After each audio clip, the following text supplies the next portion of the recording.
Hello， 大家好，我係小魚啊，呢個係我拍檔小青。大家好，我叫小青。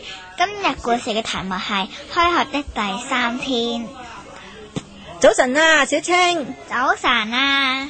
你食咗早餐未啊？食咗啦。誒，你今朝幾點鐘起身啊？我今朝6點鐘起身啊。係啊，咦，點解咁早起身嘅？因為我住得遠啊嘛。哦，今日呢係開學第3日啦，你中唔中意呢間學校啊？中意，因為呢度有好多新嘅同學。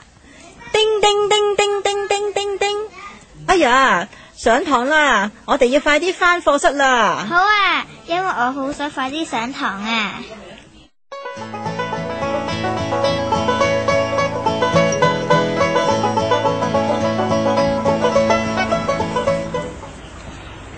小魚，今日我哋有個新班主任嚟咗，你估惡唔惡嘅呢？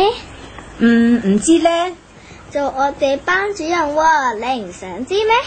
想啊，不過如果佢好似以前阿 Miss 超咁惡死，咁就弊啦，我唔敢諗啊。唉，咁又係，你都各位同學早晨，我係你哋嘅新班主任，我個名叫做梁小美，你可以叫我做 Miss 梁噶。哇，新 Miss 好靚啊！